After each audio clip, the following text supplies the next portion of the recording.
Welcome back to another video of Daily LeetCode Challenge Streak series, and in today's video we have a new question that says find all duplicates in an array.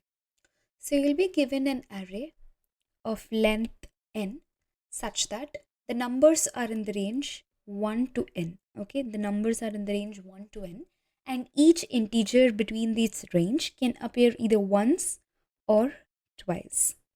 Now your task is to return an array with all the elements that appear twice within this given array ARR. So let's assume an example. Let's take an example for 3, 2, 7, 8, 2, 3 and 1. Now you have this example, and if you properly see this example, the array here starts from 1 and goes up till 8. Okay, the minimum number is 1 here and 8. I mean 8 as in see, it has n elements, so it has 8 elements.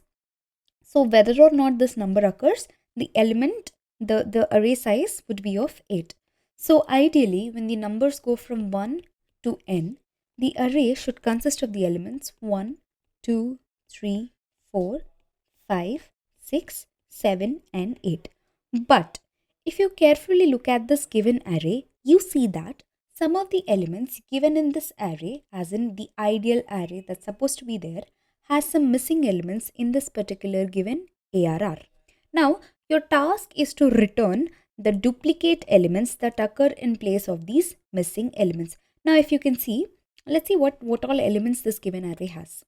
This has 1, this has 2, this has 3, this has 4, and do I see 5? No, there's no 5. There's no 6 as well. And again, it has 7 and it has 8. Now, if you carefully observe, instead of 5 and 6 here, I have 2 and 3. So my 2 and 3 are duplicates here. So I will return 2 and 3 as an answer. Now let's consider a different example, which is 1, 1 and 2. Okay, so this is of a range 3. Okay, the size of this array is 3. So ideally the array should have elements 1 to 3, which would be 1, 2 and 3. But instead of 3 here, the element 1 is repeating twice. So since this is the duplicate element here, you are supposed to return 1. Now the brute force approach for this one would be to maintain a counter, okay, a counter for all elements. So for 1 here, it would be 1. For 2 here, it would be 2. For 3 as well, it would be 2. And then for 4, it would be 1. For 5, it would be 0 because we are taking a range of 1 to n. But assuming we only calculate the number of elements within the array, so 4. The next element that we have is 7. So for 7, it only occurs once and 8 once. Again, we iterate through this array and check for the elements that occur more than once. We will return it. But the question says that you're not supposed to use extra space, as in you're supposed to solve this question in constant space, that is O of 1. You're not supposed to use any extra space like this hash map to check for these frequencies. Now, what other brute force method can we think of? Now, given this array, can I sort these elements? Yes, I can sort these elements. So if I sort these elements, what will my array look like? It will look like 1, 2, 2, 3, 3, 4, 7 and 8. Now I'll check how many such elements have the previous index and the current index to be same. So by time, taking, traversing through this array, I'll see how many times, okay, how many times, how many elements have their repeating occurrences. But as you can see in the question only asks us to use O of n time. But we can't achieve this in O of n time. Why? Because for this order to be sorted, into this, it takes n log n. Okay, so we can't even use this approach. Now, what other way can we think of? Like, what is an optimized way in which we don't have to sort the elements as well as take an extra space? Now, always remember that when you're returning an answer in an array, this thing is not considered as an extra space because you are not using this space for the calculation or for anything else. You're not using this extra space. So the answer in which you're usually returning your answer is never considered to be an extra space unless it's mentioned. So now let me write down the elements here again. So 4, 3, 2, 7, 8, 2, 3 and 1. Now what I'll do is that I will write their indices down below each of these elements. So it would be 0, 1, 2, 3, 4, 5, 6, 7.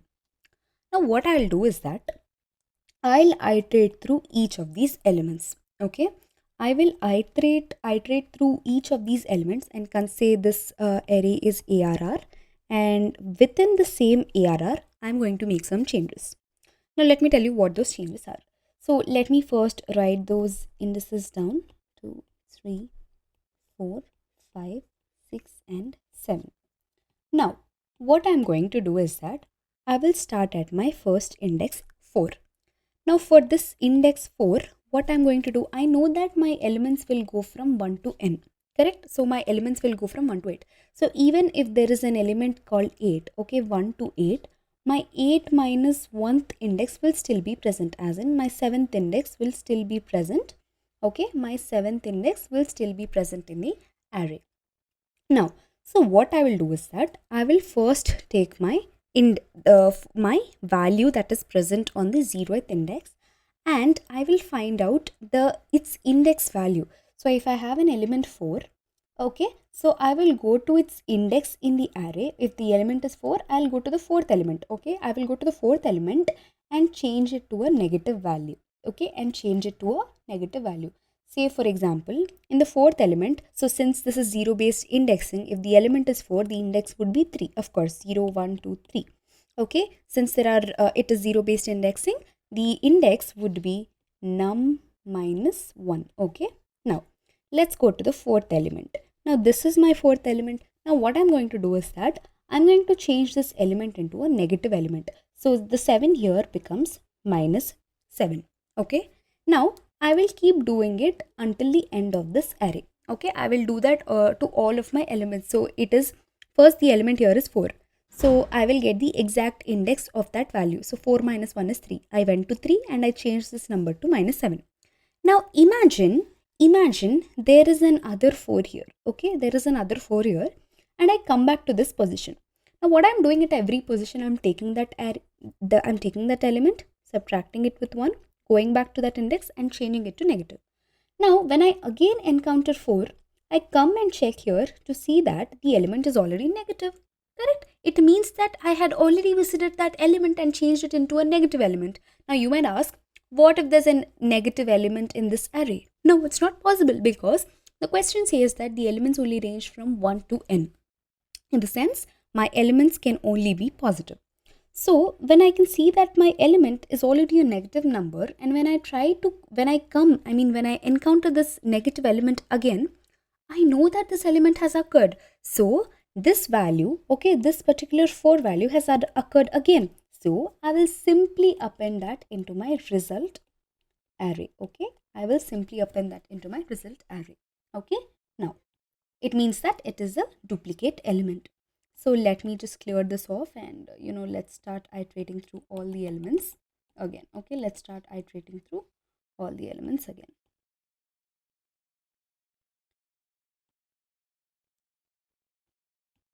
Now initially I'm at 4.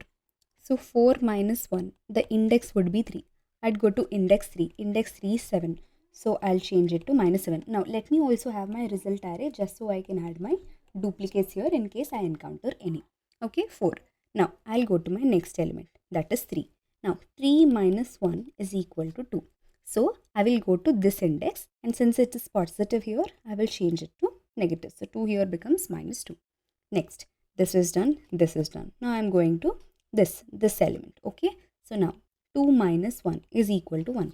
So I will go to the first index and change the number to the negative. So I have positive 3 here, so I will change it to minus 3. Now I'm done with 2 as well. Now I'm going to my third index, as in the fourth element. So I have 7. So 7 minus 1 is equal to 6. Correct? So I will go to the sixth index and see that this number is positive. Okay, fine, I can change it. So 3 becomes minus 3 here. So all of these changes are happening within the array. I'm not using any extra space.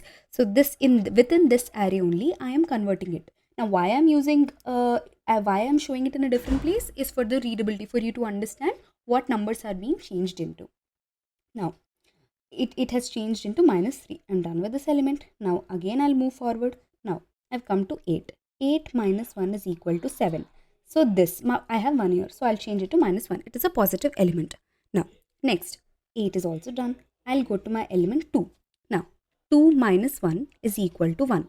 I'll come back to my element and see I already visited this element. It is a negative value. So what I'm supposed to do, since this is already a negative value, I know that this particular element 2 minus 1 gave me 1. So 2 is the element, okay, that has occurred already once. So I will append 2 to my answer. I can see that this 2 has already occurred here, which is why I'm getting a negative value.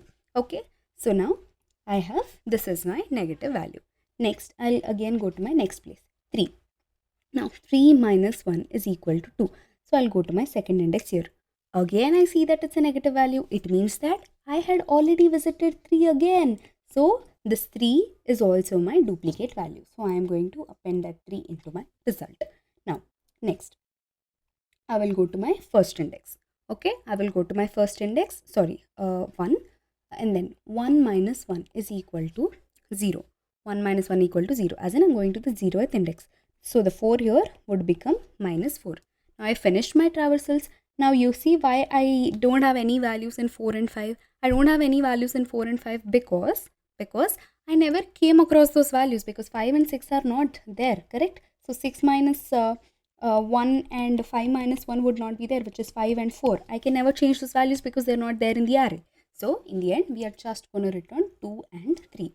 So we are simply traversing through the array. We are taking that value, we are going to its index and changing it into a negative value.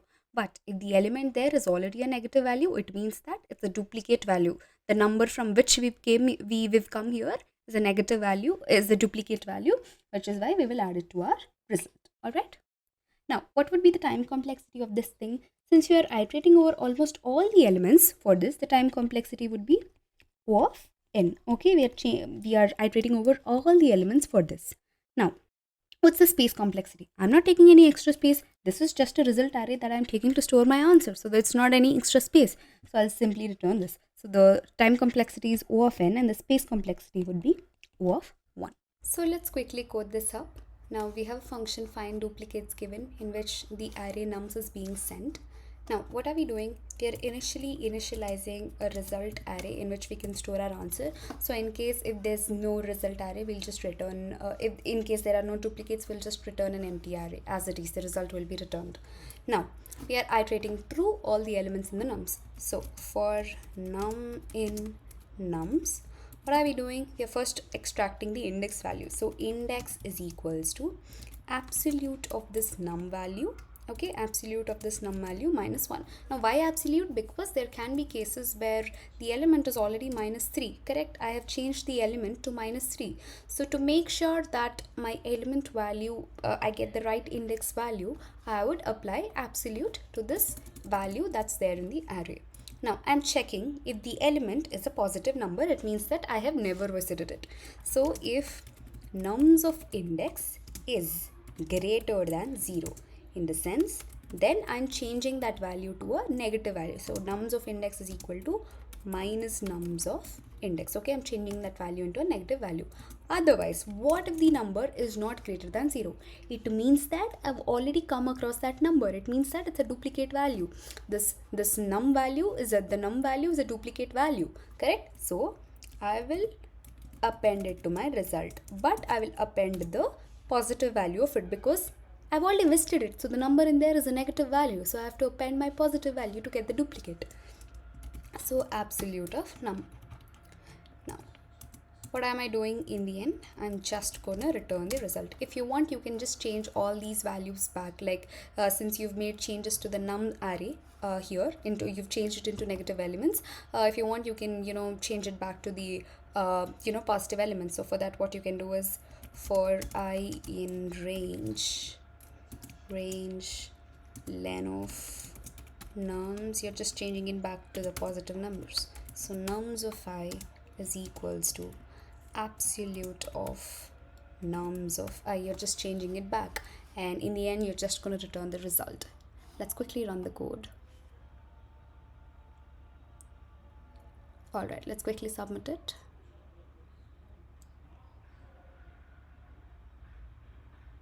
Alright, this works. Thank you guys.